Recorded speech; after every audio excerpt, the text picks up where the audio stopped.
New Atlantis, the new cradle, the new Earth. What would you say if this cradle, this new home, had a mystery potentially bigger than any other tied to the old world? It's right here, in front of our eyes. For anyone who hasn't completed the main questline of Starfield for the first time, for the sake of spoiling the ending, it may be best that you stop this video and perhaps revisit us here at Astrostashed when you've done so.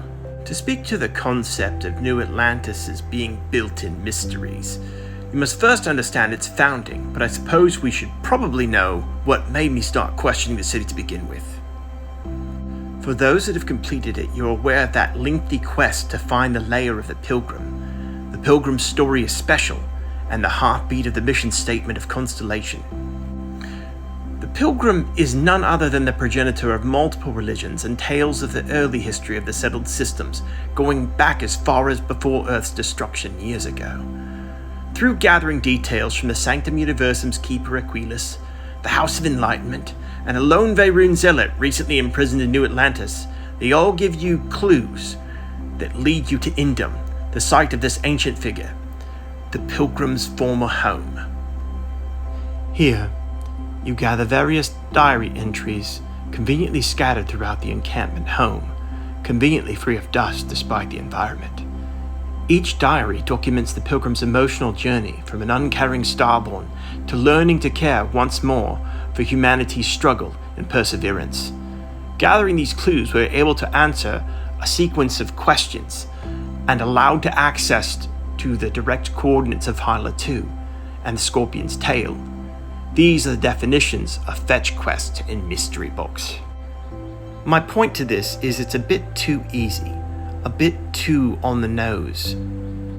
Follow clues to get from New Atlantis to get to Indum, and follow clues there to get to Hyla, so that you can follow a map you find there. It feels off, doesn't it?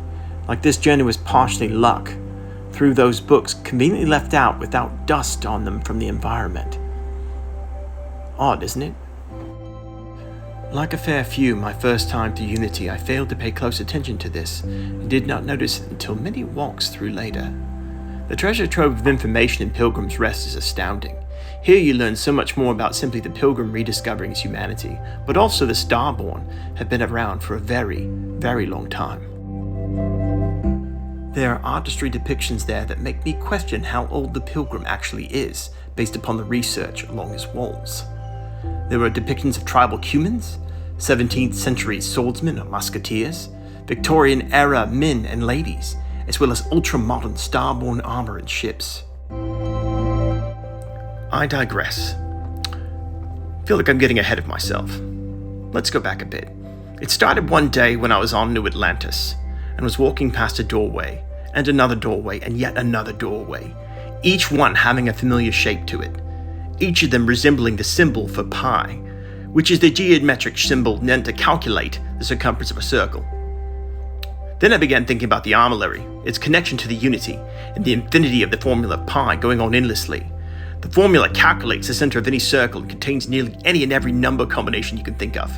Your date of birth, your social security number, shoe sizes, every year of your shoe sizes growing up for your entire life. It's all in there.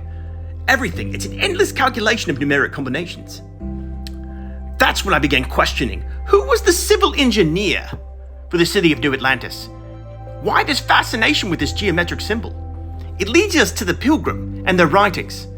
In the quest for unity, the answer that heading to Hyla 2 is given to you. You're pointed to it. It says, hey, go here, dummy, go here.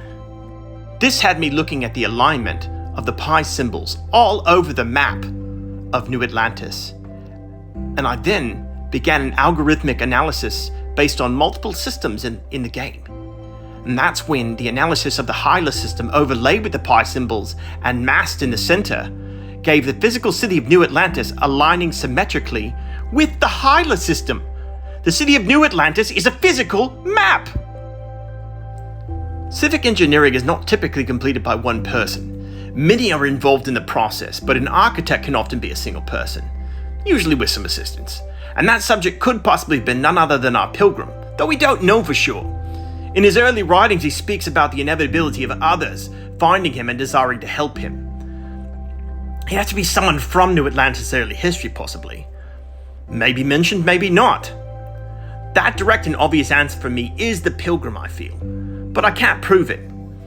The way we reached Hyla seems clunky by comparison, this grandiose version of an original city infrastructure correlating to a map through civil engineering. Seems just way more elegant and much more Starborny. Is that a word, Starborny? I think it is. Now it's Starborny.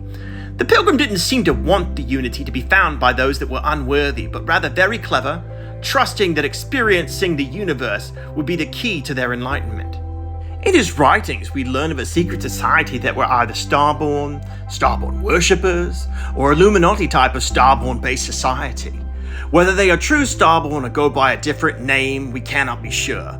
However, they appear to be Victorian-era men and ladies, each of them wearing a unique button, pin, or brooch. And this could go back even further. The writing of the Pilgrim states these symbols would be reoccurring, round and drawn the likeness or use of a secret society, much more use of wheels and axial segments. The most literal interpretation might reach near this very image. And for those of you unfamiliar, that is the symbol of the Sanctum Universum.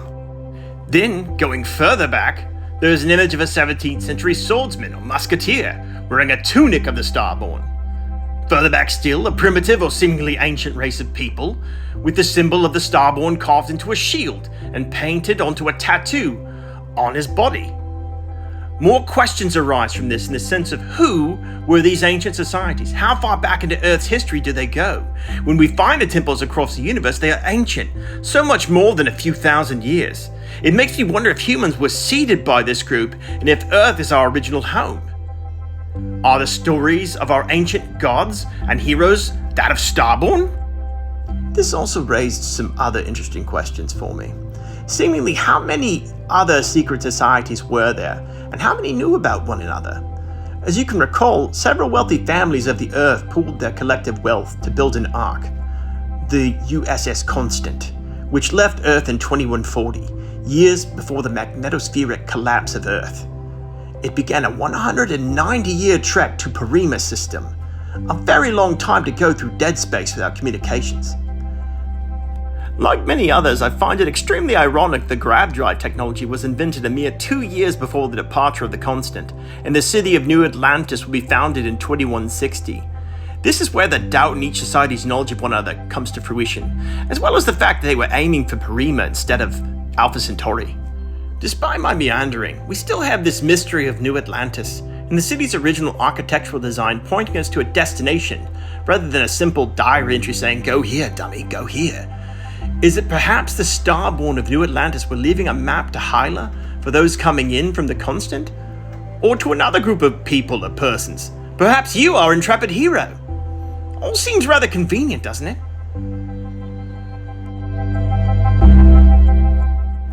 I wanted to thank you all for watching.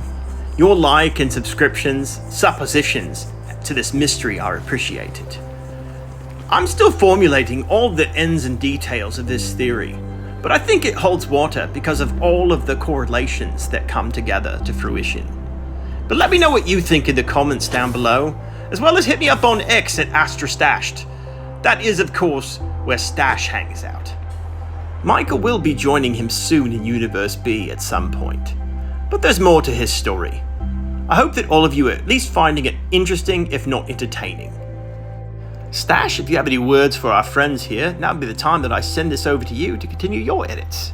Receiving transmission from Quantum Pairing Unit. Yeah, I hear you.